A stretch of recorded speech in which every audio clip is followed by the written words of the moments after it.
Oi gente, meu nome é Isabela e esse é mais um vídeo para o nosso quadro aqui do canal Femoça Explica.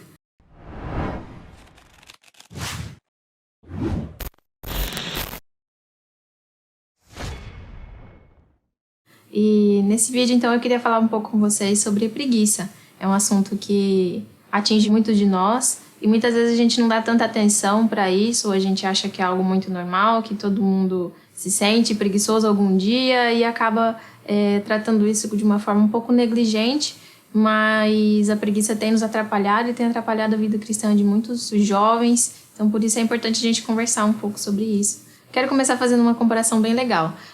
A primeira lei de Isaac Newton diz que se uma coisa está em movimento, ela tende a continuar em movimento, ou se ela está parada, ela tende a continuar parada. A gente pode comparar isso com pessoas que nós conhecemos, com nós mesmos. Às vezes a gente conhece aquela pessoa que parece que não para, que está sempre fazendo 1000 coisas ao mesmo tempo. E também a gente conhece aquela pessoa que parece que não faz nada, que está sempre precisando de uma motivação, que sempre precisa de um empurrãozinho, é sempre muito apática. Muitas vezes você é uma dessas pessoas, ou a que não faz nada, ou então a que está sempre fazendo muitas coisas ao mesmo tempo.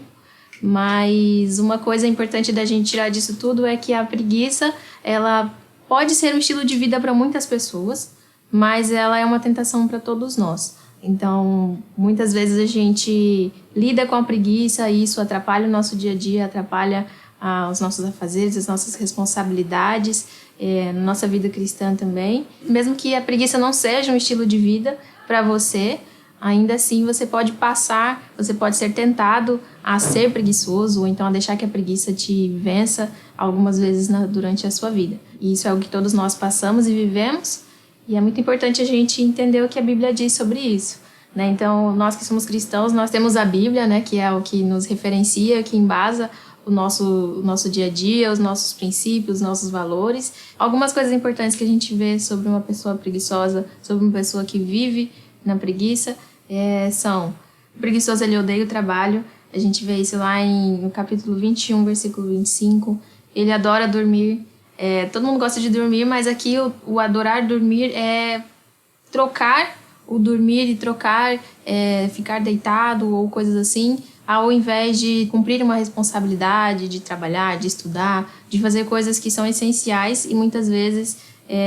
isso está invertido, esse papel está invertido daquilo que é essencial e daquilo que a pessoa mais coloca a sua energia, que aqui no caso é dormir. Então, ele adora dormir, ele dá desculpas, isso está lá em Provérbios 26, 13, e ele também desperdiça o tempo e a energia. Então, às vezes nós temos muito tempo, nós temos muita energia para fazer várias coisas que poderiam ser investidas em coisas muito produtivas, em coisas que ajudariam o nosso próximo, que ajudariam a nossa igreja, até na nossa casa mesmo, lavar uma vasilha, limpar a área, limpar a casa, coisas que são boas e que ajudam as pessoas que estão conosco, mas a gente muitas vezes acaba desperdiçando isso, acaba desperdiçando todo o nosso tempo e a nossa energia de uma forma muito preguiçosa. E por último, o preguiçoso também lá em Provérbios, ele acredita que ele é sábio, mas na verdade ele é tolo. No capítulo 26, versículo 16. Então a Bíblia nos diz muito sobre a preguiça, e diferente do que a gente tem como concepção de preguiça no nosso dia a dia, nos nossos relacionamentos, com as pessoas que a gente conhece, muitas vezes a preguiça é tratada como algo muito natural, muito normal. Todo mundo passa por isso um dia, todo mundo se sente preguiçoso, não tem problema ter preguiça uma vez ou outra, mas a Bíblia vem nos trazer que a pessoa que tem esse estilo de vida baseado na preguiça, ela desobedece a Deus. A pessoa que escolhe a preguiça ao invés do trabalho, que escolhe a preguiça ao invés da produtividade, ao invés de arcar com as suas responsabilidades, com seus deveres, ela está desobedecendo a Deus e ela também está pecando. Isso porque também Deus, o nosso Deus, é um Deus que trabalha. E Ele é o Deus que instituiu o trabalho para o homem. Lá em Gênesis, antes mesmo de Adão e Eva pecarem, a gente já vê que Deus já instituiu o trabalho para o homem e para Eva como a sua auxiliadora, cuidando dos animais, cuidando do jardim, dando nome aos animais. E depois também, com o pecado, Deus institui o trabalho de uma forma mais pesada e mais sofrida, mas ainda assim é algo que Deus nos instituiu, que é algo que Deus nos colocou como objetivo, ao qual nós temos aqui na Terra, de trabalharmos. E Deus é um Deus que trabalha, e por isso nós, quando escolhemos não trabalhar, quando escolhemos a preguiça, a gente vai contra Ele e a gente acaba desobedecendo a Deus. Tiago Cavaco é um pastor de Portugal, ele tem alguns livros que são sermões sobre a preguiça, e num deles ele diz assim: a preguiça é uma maldição que se manifesta por causa do pecado. Lutar contra a preguiça é lutar contra o pecado. Então, é uma palavra forte, né? Maldição, mas é algo que realmente, se a gente não entender, se a gente não priorizar e saber que o quanto a preguiça vai nos influenciando e vai se infiltrando no nosso dia a dia, ela pode sim, que ela é uma maldição, e quando nós lutamos contra essa preguiça, a gente luta contra o pecado. Infelizmente, hoje em dia a preguiça tem se tornado um pecado tolerável. A gente tolera a preguiça, a gente acha que uma pessoa que é preguiçosa, ela tá assim, na neutralidade, ela tá ali talvez esperando um pouquinho mais para escolher, para fazer as suas escolhas, para ter as suas responsabilidades, mas ela desobedece a Deus por escolher isso e por achar que até está num estado de neutralidade, quando na verdade está pecando contra Deus por estar preferindo a preguiça e alimentando essa preguiça ao invés de trabalhar, ao invés de fazer o que tem que fazer hoje e não deixar isso para amanhã. 2 pontos importantes que a gente pode perceber na Bíblia mesmo, pelos exemplos que nós temos na Bíblia, que dizem se estamos vivendo uma vida regrada pela preguiça ou não. Um deles, que é muito importante, é o amor ao próximo. Então, é mais fácil para uma pessoa que é preguiçosa não prestar atenção e ser menos sensível à pessoa que está do seu lado, que está em sofrimento, que tem necessidades, do que uma pessoa que está trabalhando, que está ativa, que não deixa que a preguiça tome conta do seu dia, que não deixa que a preguiça tome conta das suas atitudes e de si mesmo. Na maioria das vezes, quando nós temos uma vida de preguiça, quando nós somos preguiçosos, é mais fácil a gente não olhar para quem está do nosso lado, para aquela pessoa que tem necessidades, que está em sofrimento, do que uma pessoa que trabalha, do que uma pessoa que não deixa que a preguiça tome conta do seu dia, da sua vida, das suas atitudes. Então, a gente percebe isso no exemplo de Jesus. Jesus nos amou, Jesus sentiu e se colocou no nosso lugar, mas ele não ficou apenas no amar, ele não ficou apenas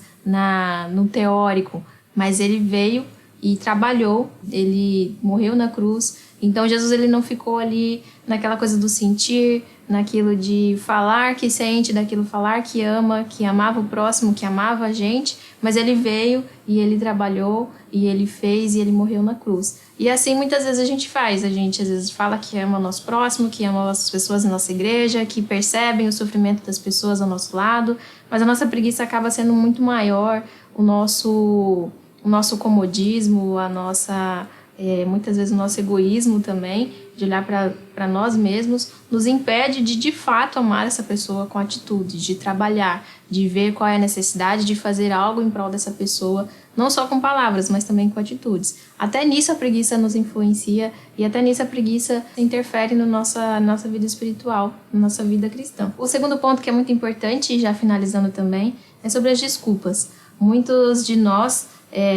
quando estamos com preguiça ou quando estamos alimentando a preguiça, a gente tende a racionalizar demais as nossas desculpas. Então, nós damos desculpas muito elaboradas, muito racionais, que de alguma forma tendem a justificar muito bem a nossa preguiça, justificar muito bem o porquê nós estamos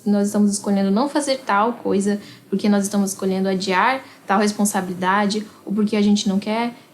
cumprir com tal compromisso. O preguiçoso, ele tem essa tendência de ter desculpas muito elaboradas. Por exemplo, você é chamado para fazer alguma coisa na sua igreja, algo que talvez você até consiga, você tenha certa facilidade, mas a preguiça está falando um pouco mais alto, e aí você pode elaborar uma desculpa muito boa, que realmente pode ter um fundo de verdade, mas não deixa de ser uma desculpa e concorda e acaba alimentando a preguiça que você tem vivido, que tem te influenciado na sua vida. Então eu queria dizer que nós não fomos feitos para a preguiça, Deus nos fez para o trabalho, Deus nos fez para estarmos juntos um com o outro, trabalhando e servindo na nossa igreja, servindo aos seus irmãos, servindo na sua família. Que Deus coloque alegria no seu coração para servir, para trabalhar, para estar disposto, para muitas vezes se sacrificar também, para poder ver o outro, olhar ao seu próximo, ver qual é o sofrimento e a necessidade do outro e não deixar que a sua preguiça,